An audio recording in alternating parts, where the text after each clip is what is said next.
So this is, yeah. That's okay. I can start here. This is a lecture by Srila Prabhupada. See if I can find the beginning.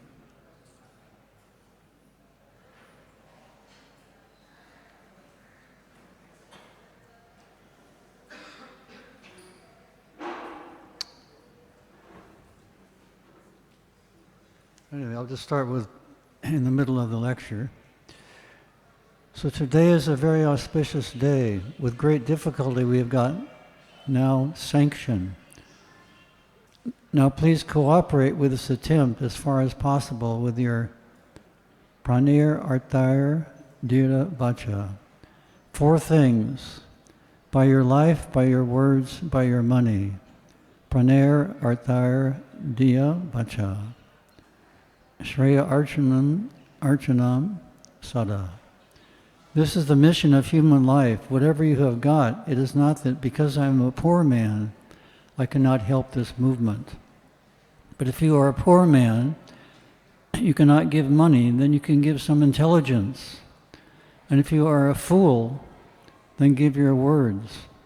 So in any way you can help this movement and do welfare activities for India and outside India. This is my request. I welcome you. And you study. We have got enough books. There is no difficulty to study our books. We have given an English translation. Every gentleman knows English, and we are going to give in Hindi, Gujarati, and all other languages. Our friends have already begun translating, so there will be no scarcity of knowledge. Please come here, sit down at least once a week, and study all these books. Try to understand the philosophy of life and spread all over the world. That is the mission of Bharatvarsh. This is Paropakara movement, to do welfare for others, not like cats and dogs, simply bring money and enjoy the senses. This is not human life. Human life is for Paropakara, welfare work. People are in ignorance, without knowledge of God, without the ideal of life. They are simply working like cats and dogs. They should be educated. Human life is the chance for getting such direction, for getting such education. And this is the center for educating human society to become actually human beings and make your life successful. Thank you very much. Hare Krishna. I remember in 1975 at the installation of the deities in Vrindavan, after the installation, Prabhupada stood on the deity mandap and gave a lecture. So he thanked everyone for coming, and very quickly he started talking about all the different species of life that we have to go through before the human form of life. And I was surprised because this is the installation of the deities, and Prabhupada's talking about all the different species of life we have to go through. So Prabhupada had full understanding of all the difficulties we have gone through and up to the human form of life. And if we don't utilize the human form of life for advancing in Krishna consciousness, is a huge waste of time. And we have to be very careful to take full advantage of whatever Prabhupada has given us.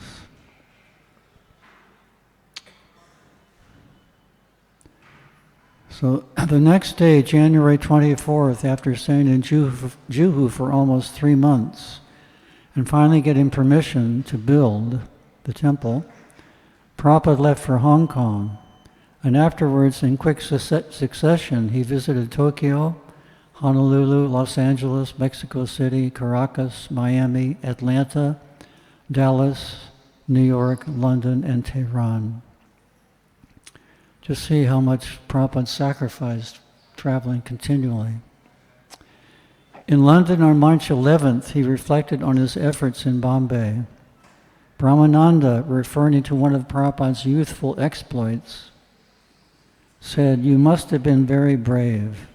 "Yes," Prabhupada replied, "I am still brave." And the devotees laughed. "Otherwise, how could I come alone to preach Krishna consciousness? I am still brave." Srila Prabhupada ki jai. We were coming down from the top floor of the New York, Prabhupada called it a skyscraper building. We had a temple in Manhattan. And Prabhupada, in the elevator, Prabhupada looked at us and he said, "I want the privilege of fighting for Krishna." Fighting for Krishna. He never gave up the fight against Maya. Again, he never gave up trying to convince us of the importance of Krishna consciousness, the mission of human life. "Yes, Prabhupada, I am still brave."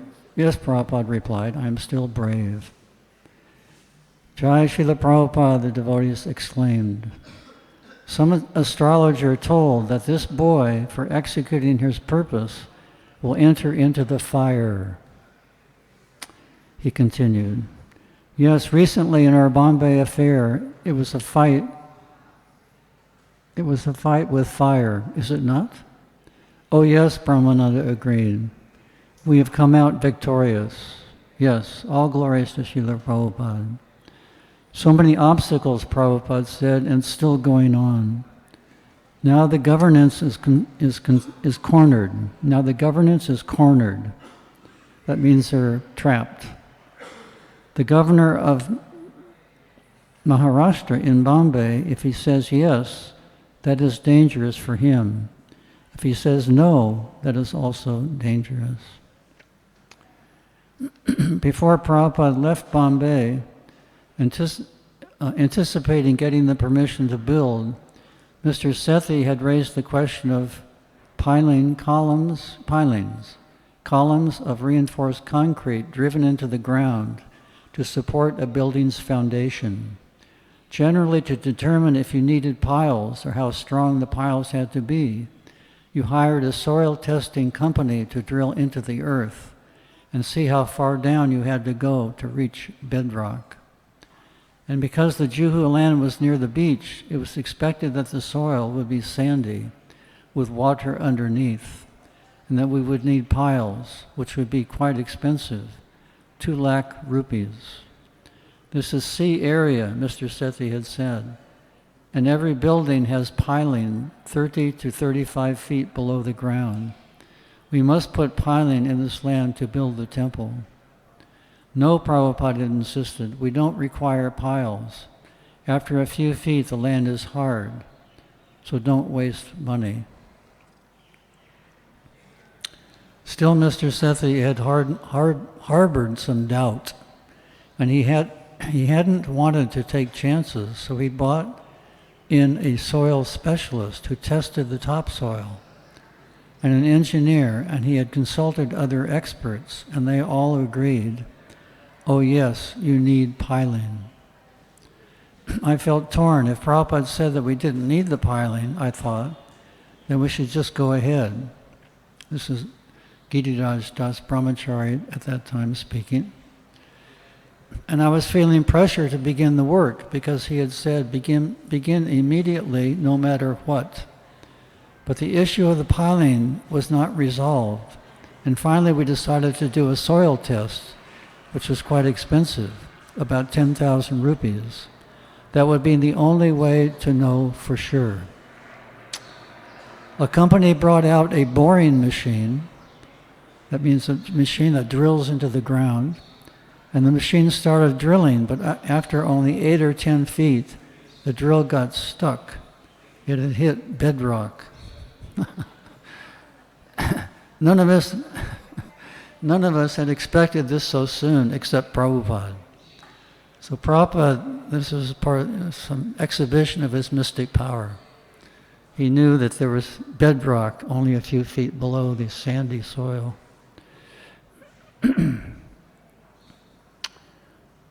The test confirmed that we didn't need piling. In fact, the layer of rocks was so strong that it took the company days to get the drill removed. We were all delighted, not only because Prabhupada's view was vindicated, in other words, Prabhupada, and his opinion was correct, but also that we would save a lot of money. Srila Prabhupada knows everything, Mr. Sethi said. From the beginning, he said we don't need piles. It was one of the many incidences that increased his faith in Prabhupada. Remember in India in the early days that many people would come up to Prabhupada and ask, Prabhupada, show us some of your mystic power. And Prabhupada always turned to his devotees and he said, this is my mystic power. In other words, to change a person's consciousness is the most difficult. For a yogi, a mystic yogi, it's not so difficult to produce some ash or produce some gold. But what is the use of ash, especially? I mean, even gold will simply make us greedy. But to change one person's consciousness means they can have so much influence on changing others' consciousness. So that's Prabhupada's mystic power to change Malechas into Brahmins.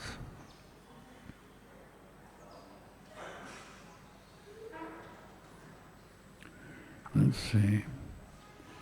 When he had been extremely ill, Prabhupada had visited Mr. Sethi, and according to Mr. Sethi, had pleaded with Krishna to save him. Mr. Sethi survived the illness, and later remembered Prabhupada was all-knowing, a person who can see things that are hidden from our eyes, that we cannot see. You think, oh, he has relation with Krishna. What relation do we have with Krishna? From the beginning I saw that Prabhupada has so much intimate relation with Krishna that he came to visit and Krishna helped me. And now I am talking with you. Prabhupada was also extremely observant and acute. He had known of another building that had been built even closer to the beach without piles. I didn't know how he had been aware of that. I was not. But he said, I knew that if they didn't need piles, we wouldn't either. Another time, a man greeted Prabhupada walking between the temple and the beach. He'd never met Prabhupada, but Prabhupada addressed him by name, saying, oh, you were in so-and-so, and you do such and such work. The man was completely taken aback. Prabhupada seemed to know everything about him. But then Prabhupada told us that whenever he walked between the temple and the beach, he would see the same man on the balcony looking down. And on the balcony was a signboard with his name, advertising his services. Prabhupada said that an intelligent man noticed everything around in his surroundings. He even noticed how many beams were in the ceilings above his head. Once, having been asked how many cars there were in the Punjabi mail train, Prabhupada told us he had known exactly how many. This is another quality of a pure devotee. He notices everything. He's fully conscious of everything around him. On February 5th, I wrote Prabhupada with some good news. We had received the commencement certificate for the towers, allowing us to come up to the plinth. We still have not received the sanction from the RCC, Reinforced Cement Concrete Plans, and Civil Aviation Certificates. Mr. Sethi estimates that the RCC plans will be ready in 3 weeks, and after that, Sarab Prabhu's approval, they could be submitted to the municipality for their approval. So just this, Sarabi's name came up here, so I'd like to mention just something about him. Sarab Prabhu was from, I believe,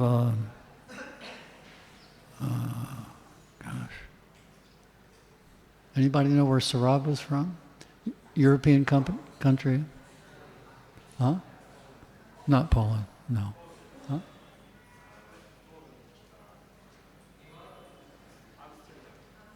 Amsterdam, yes. He was an architect and a designer. So the first day he met Prabhupada, the first time he went to Hare Krishna land, Prabhupada found out who he was and what he did. And he immediately had him start drawing design for the temple in Vrindavan. And then the next day, he initiated him. That's astounding. He meets him one day and initiates the next day. So Prabhupada knew his future. Prabhupada said, what is the use of decorating a dead body? So he was an architect designer for buildings, decorating a dead body. So we can decorate, so many things, and a building, of course, is dead. So anyway, Sarab at that time agreed. What is the use? And the next day he was initiated. Again, Prabhupada knew his future. He also knew the future of Radhanath Swami. When he called him out of the crowd, big crowd at the Cross Maidan Pandal in Mumbai. And he told Gurudas to go to the very back of the audience and get that Western sadhu to come up on stage and sit next to me. So Gurudas was on the stage, you couldn't even see him. So he had to search, go way in the back of the audience. So Prabhupada had these kinds of mystic powers that Krishna gave him.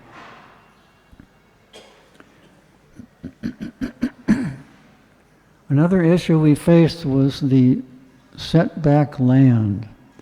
The municipality wanted us to widen the Juhu road, which ran in front of Hare Krishna land.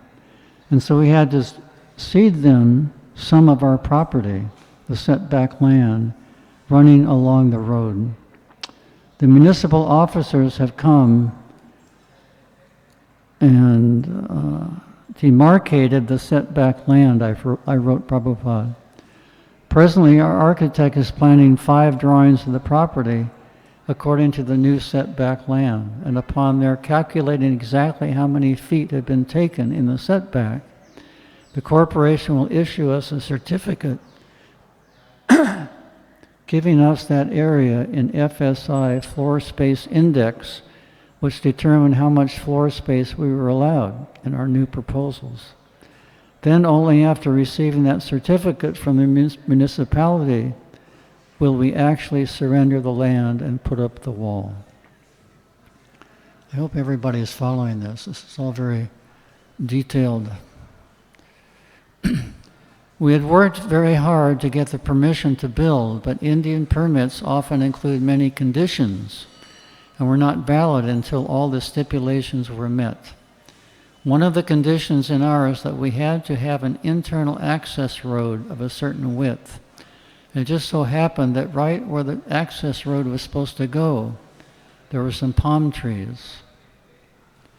When Srila Prabhupada had returned to Juhu from his tour, the year before, he had noticed that 1 or 2 of the trees had been cut down, and he was very concerned, even upset.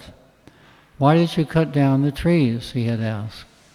I told him that they had been in the way of the road and that we had to cut them down to get the permission for the temple, which I had thought justified what he had done. "No," he had said, you go to the municipality and tell them it's against our religion to cut down trees."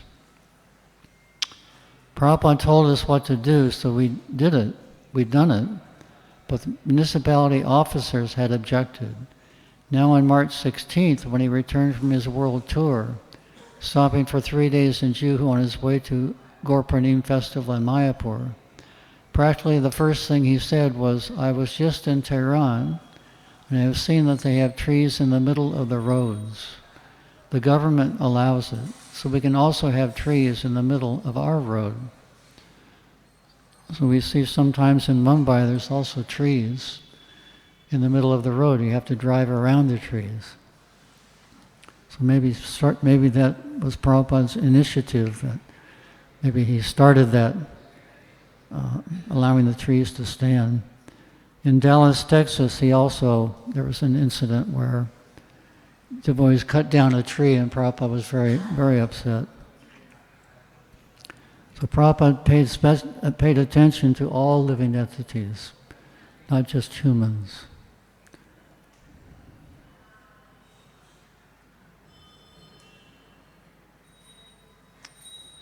Later, I reflected that if Prabhupada had so much concern and care, even love for a tree, how much care and love he must have for us, his followers. And it was entirely due to his care and mercy and protection that we're able to stand in Krishna consciousness, no matter what.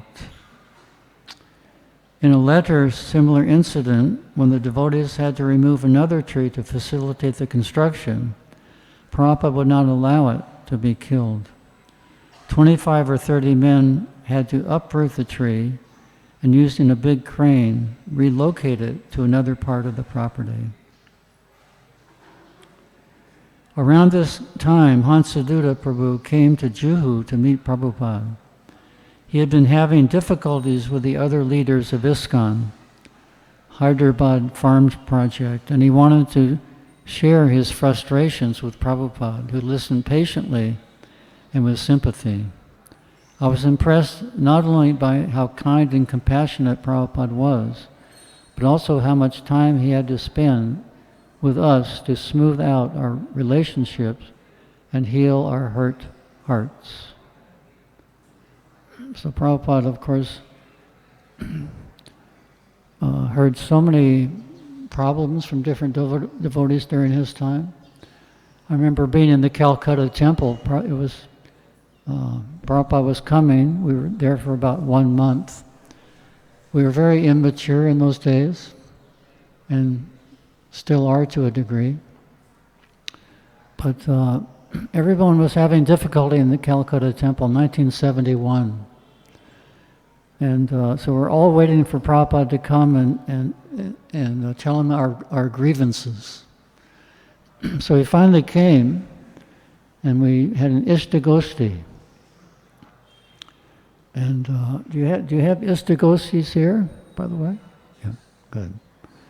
So Prabhupada finally came, and we expressed a few of our problems. And then after we finished, Prabhupada started talking about his problems coming to America. And after we heard about all his difficulties, our difficulties seemed very tiny.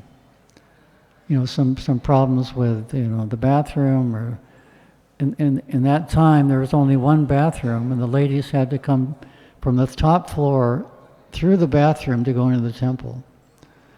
So that was a problem. So things like that, distress with the body, the mind, other people. But Prabhupada went through so much difficulty with all those things to come to America, to give us Krishna consciousness. So we should not be too much bothered by inconveniences. We should tolerate. And also try to follow one of the last instructions of Prabhupada. If you have any love for me, please cooperate. My final instruction. So that's probably the most important instruction that we can have today. Because sometimes we talk about the good old days when Prabhupada was here, and they were certainly, but there were still problems. There'll always be problems. And there's always need for us to tolerate and cooperate. We can't always get our way. We have to give, work something out with the other party if there's difficulty. So we have to give some concession. We have to, work with each other. So please take that to heart. And very important lesson. Hansaduta explained that his strategy for the farm's cows, the devotees would create a superior breed of cow, which would produce a large quantity of milk, that they would have more than enough milk for their own needs and would be able to sell the surplus for a good profit. This way, he reasoned, people would see that keeping cows was quite profitable and wouldn't kill them. Prabhupada responded, this is not the idea to keep cows and get milk and produce yogurt and cheese and ghee, and by selling them to become fat, rich capitalists. The idea is to please Krishna. This reminds me of when we were early days in Mumbai in 1972. Prabhupada was taken on a morning walk. He was driven by one Mataji, and he was staying in with Kartikeya Mahadevya, I think Nepensi Road.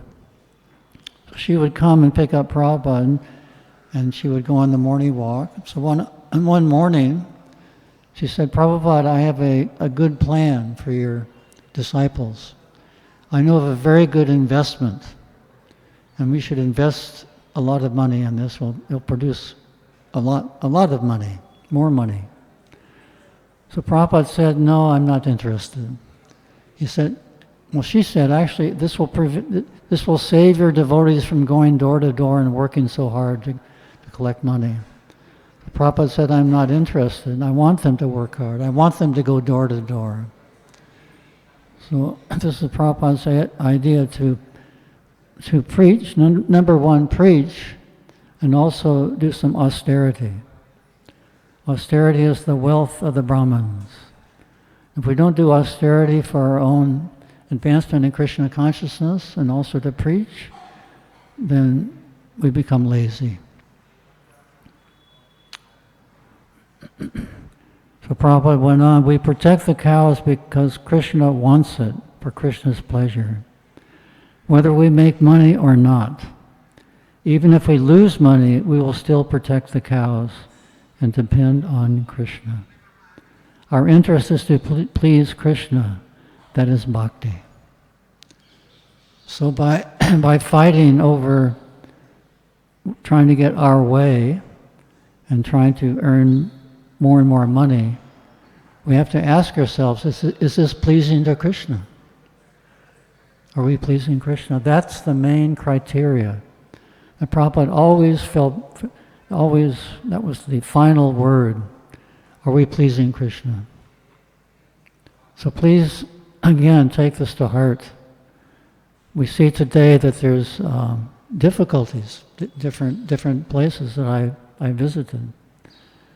And why is that? Because there's some personal consideration. There's always some personal consideration. That completely ruins our bhakti. We have to work together. It's a must. If we're living together in the temple, we must work together and not create conflict. So what time do we go till?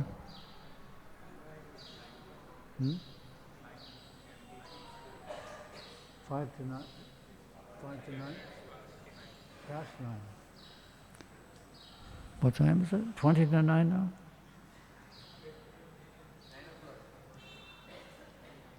What's the time? Okay. So we'll continue. Many different devotees came to serve at Hare Krishna land during this period. And though some had personal problems that came with them. Yes, we always bring our conditioning with us to the temple, and that can be a problem. By the way, Vishaka Devi and I were serving here at this time in Juhu. So we were witness to many difficulties, and we brought our own difficulties also. A mix of difficulties, a mix of conditioning in the early days. And today also. It never stops unless we become pure.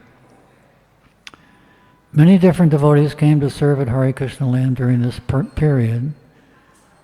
And though some had personal problems that came with them, Srila Prabhupada always showed his care for them all.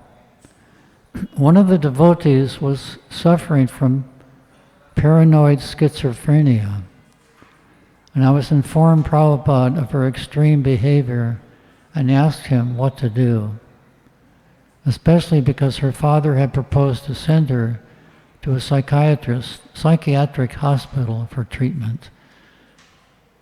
So paranoid schizophrenia is a mental condition, a mental difficulty. Prabhupada said, "I know her," Prabhupada replied. "She is a devotee. The mind is also part of the body, just like any other part.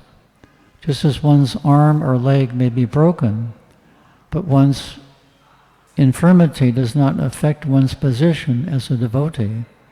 So one's mind may be broken, but one's mental illness does not affect one's spiritual position as a devotee. Just as one's arm or leg cannot be mended by medical treatment, so one's mind can also be treated. Just as one's arm or leg can be mended by medical treatment, so one's mind can also be mended."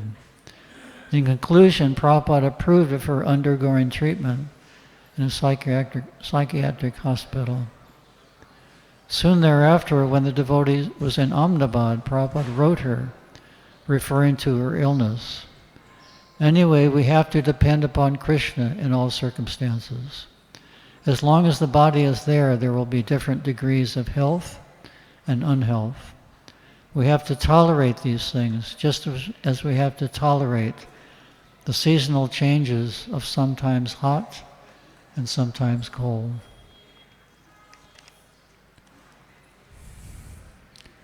You are a devotee, and so Krishna will protect you. Always think that Krishna is with you. He is present in his name, so you are always associating with him. When Prabhupada left for Mayapur, devotees followed him to the airport. Guru Gauranga, who, with a small group from Switzerland, had stopped in Bombay en route to Mayapur, happened to be on Prabhupada's flight and ended up with him, his secretary, and just a couple of others in the waiting room. "I was chanting my japa, pacing back and forth," Guru Gauranga remembered, "and as I turned, I saw Prabhupada was calling me over. It was like in the movies. I had to look in both directions to see who he was addressing, because I couldn't believe he would be calling me. Prabhupada gestured for me to come over, and then he tapped the seat right next to him for me to sit down. So how is the governor of Geneva?" Prabhupada was calling Guru Gauranga the governor of Geneva.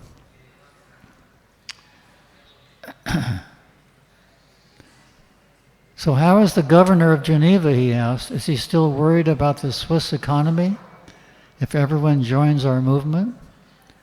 I suddenly realized that Srila Prabhupada knew who I was. When we were in his presence, we sometimes wondered, does Prabhupada really know who I am? From that experience, I learned that Prabhupada not only remembered me, but also remembered the service I had done for him and everything that had been discussed. He could pick up from exactly where we had left off, the same conversation, and knew who was doing what for him. That gave me an enormous amount of inspiration that no service was unrecognized by Prabhupada. This happened with myself also. I was in Rishikesh with Prabhupada in 1977. And Prabhupada, I was massaging him at night. And Prabhupada asked me, "Who came first, your wife or yourself?" So I said, "I came to Krishna consciousness first." And then he was asking a little bit further conversation. But that was in April 1977. And then, let's see, April, May, June, July, August, September, October, November. 8 months later, Prabhupada remembered that same conversation.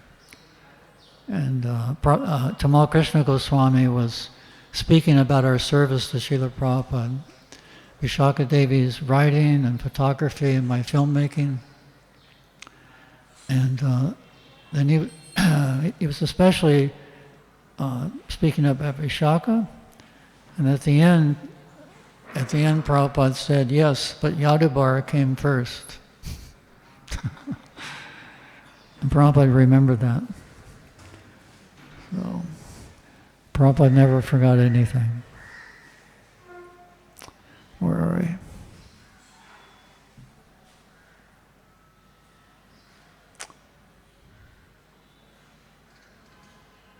Okay, Prabhupada was concerned that his foreign disciples were not allowed entry into some Hindu temples, notably the Jagannath temple in Puri.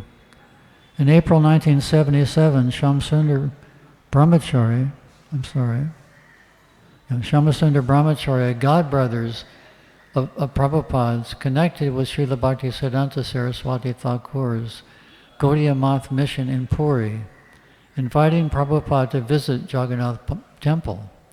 But Prabhupada replied, I have not visited Jagannath Puri because my men are not allowed to see the deity. When you arrange that we can visit the temple with my disciples, then I can come immediately.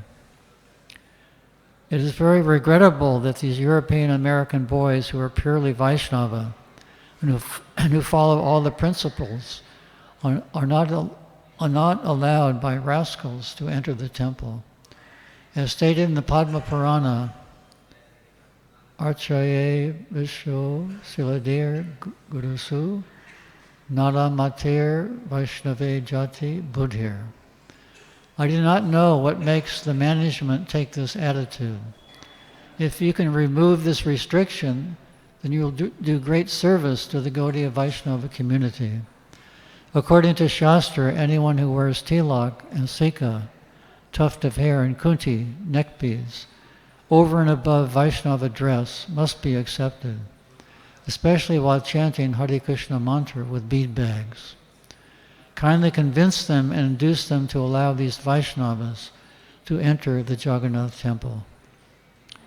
Later, Srila Prabhupada gave the same arguments to Swami Chinmayananda, who wrote a letter certifying that ISKCON devotees were genuine Vaishnavas with all the symptoms and should be allowed in all Hindu temples. After seeing Chinmayananda's certificate, Prabhupada commented, he has done some service.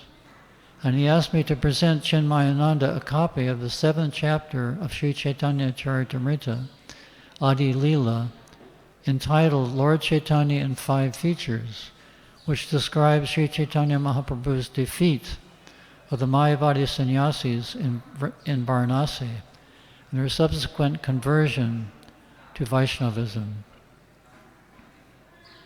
One copy of our book, Lord Chaitanya in 5 Features, should be handed over to Swami Chinmayananda as our humble presentation. He wrote me, if someone or yourself sees him personally, gives him thanks for his letter recommending our admission in the temples, and presents this book to him, that will be nice. As far as possible, all big Mayavadi sannyasis should be presented with this book. That month, Gopal Krishna Prabhu became the GBC for India.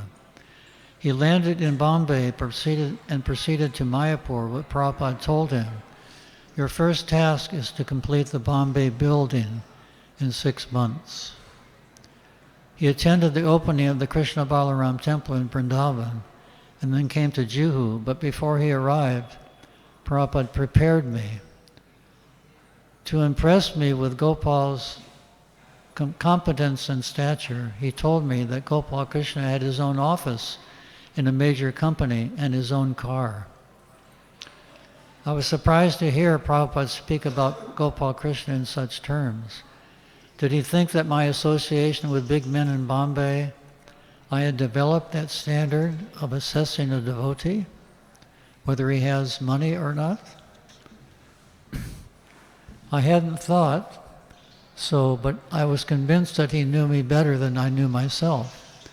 So his words made me look into my heart. I was thinking of making you the GBC for India, Prabhupada told me. But then I considered that your service as temple president in Bombay was more important. I knew I wasn't qualified to be GBC for India, but I appreciated Prabhupada's kindness in speaking to me in that way. In time, I noticed that Prabhupada gave Gopal Krishna a lot more freedom than he had given Gopal Krishna's predecessors, in other words, the people who came before him.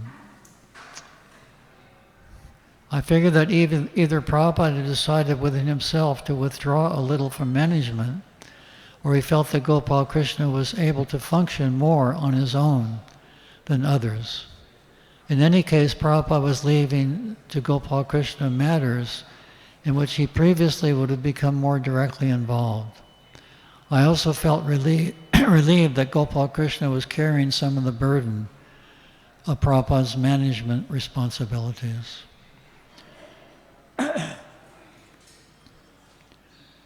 So Prabhupada often said that these management positions are very, very difficult. It's not easy to become a manager. So we should also, and Prabhupada also many times said that we should follow the manager's direction. So please take this seriously, in the Juhu temple at least. In fact, any temple you're at, just take the manager's direction, take it and don't object. If there's any serious problem, then you can approach the GBC. But always take the local manager's direction very seriously, and don't create disturbance. That will only confuse people and disturb the atmosphere of the temple. So I think we'll stop here. Let's see. And this goes on to another subject about the Krishna Balaram temple. So are there any questions or comments? Realizations? I remember going to Yamuna Devi's class in Sharanagati. We lived in Sharanagati for 10 years. And you couldn't go to her class without contributing something. In other words, the verse would be read, and the purport would be read, and then everybody had to give some realization or comment or question. So we can't ask that of you here, too many devotees, but something.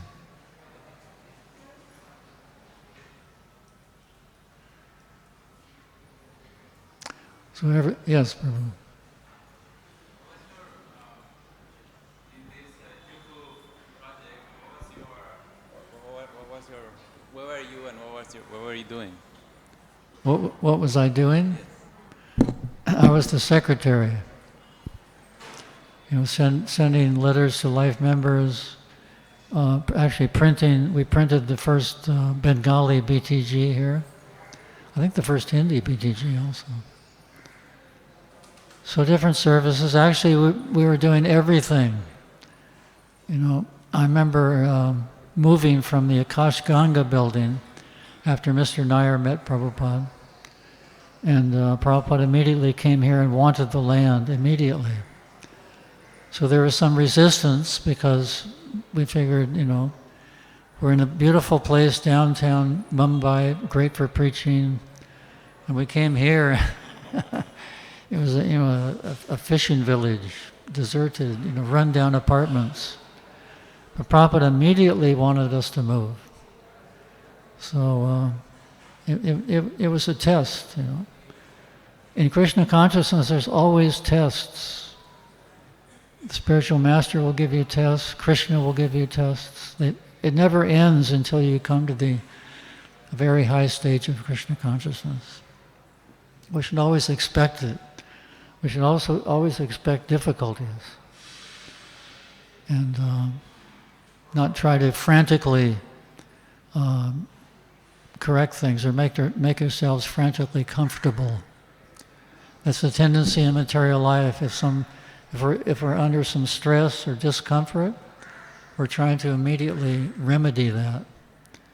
But those distress and discomfort will always come. And what will come next? No discomfort, no stress. And then again, back and forth. So this is what we have to tolerate. So it was a wonderful time. Actually, it was physically and mentally, it was the most difficult time. But as far as our Krishna consciousness, it was the best time. Because we were so busy, we could not be idle. 4 or 5 hours sleep at night, everyone was doing whatever was necessary. Deity worship or cooking or book distribution, whatever. We were doing practically all of that. But it was a wonderful time also because Prabhupada was very concerned about the land. He asked me to write him once a week to give reports. So because Prabhupada's concern and presence here, it was one of my, probably the best time in Krishna consciousness. Yes. Hare Krishna. Prabhuji, you were mentioning about management, how difficult it is to manage things, devotees. So, being a manager, because when management is involved, we provided some resources, facilities, some control. So, as a manager, what should be our attitude, consciousness? What consciousness we should carry? So the resources should be properly distributed, or how to avoid such mismanagement of resources so that devotees are happy, because it's generally become difficult being a manager to satisfy everybody. Sorry, what?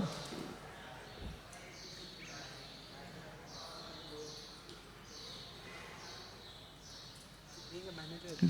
Speak into the mic. Also at the same time. Go ahead. Being a manager, it is difficult to provide facilities to all the devotees involved, stakeholders, the devotees we are serving.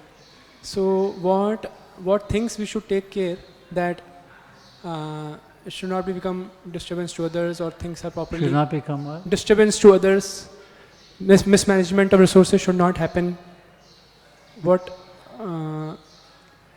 consciousness a manager should carry so that it will be a healthy management. Are you a manager? Huh? Something, yeah. We should as Prabhupada did, we should treat all devotees with care and love and attention. If that's there, then the devotees will feel that, and that they'll want to follow.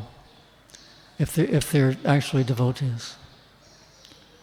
So, just see everyone as spirit soul, not the covering. There's a wonderful story about a Mataji who first met Prabhupada. When she first met Prabhupada, she realized this is the only person I felt that really loves me. And why? Prabhupada didn't see the body. Prabhupada didn't see he saw the soul. And that's why we loved him, because he saw who we really are. Not the body, not the mind. So this is a wonderful quality. We should all try to achieve that. Even if we can't see the soul, we should understand I'm dealing with the soul, and act accordingly. Not just be concerned with our own way, our own interests. We're not going to have our own way. So we have to compromise. We have to be willing to compromise in order to create some peace and harmony between devotees.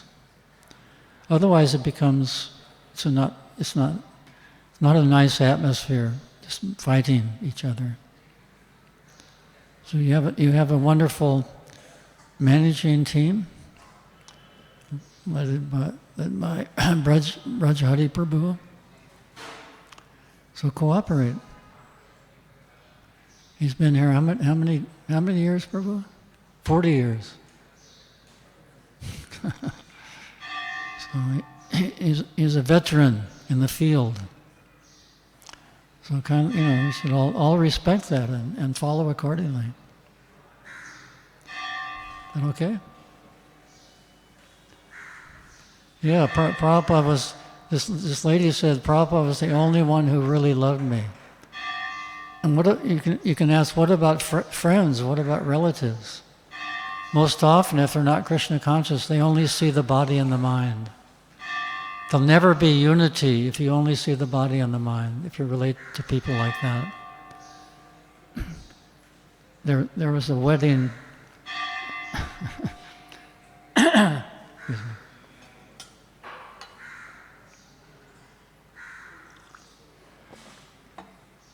At the Cross Maidan Pandal in 1971, the last day of the 10-day program, there's a wedding on stage. It was Bhagavan Prabhu from Sweden and his wife from Australia. So at the end of the wedding, Prabhupada gave a talk, and he told 20,000 people, this is the real United Nations. And the whole crowd went, Hare Bol!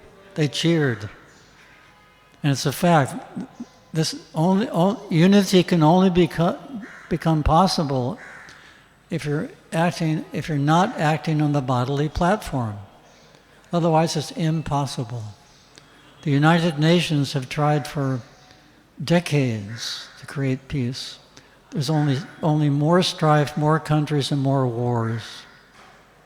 They've failed miserably, but they don't recognize why they failed. They just keep going on and on and on and on and on in failing. So this philosophy of Krishna consciousness is so valuable. I can tell you it's the best. There's nothing better out there. Take it from me. Over 50 years experience.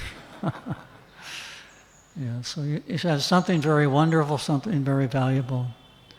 And such a beautiful temple. We had no idea in those early days walking around with a brochure, a Hare Krishna temple brochure, collecting for this temple, that would come out so wonderfully. So it's a beautiful temple. Now, devotees also become beautiful. You're very beautiful as it is, but become more beautiful, become fully Krishna conscious. Then there'll be complete peace and harmony. Anything else? Yes. About this body, Prabhupada mentioned it will get diseased, and we should not worry about it. We should continue our dependence on Krishna. So no, we should take, if we're diseased, we should be practical. Prabhupada was the most practical. We have to take care of the body in order to serve properly. Disease, what do they call it? Disease, fire, and 3 things should be taken care of immediately. Death, yes. Take care of them immediately. Go ahead.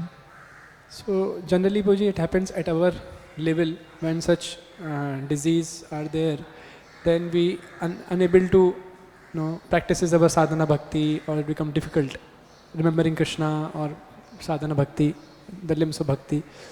So then how we should balance, because we go to other extreme only, taking care of body only, and so conscious of the body to take care.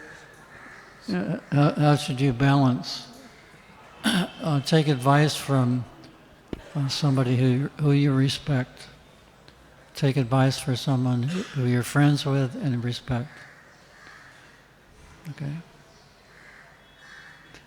So I have a dentist appointment, so I have to go. Okay. So thank you very much. Srila Prabhupada ki Hare Bol.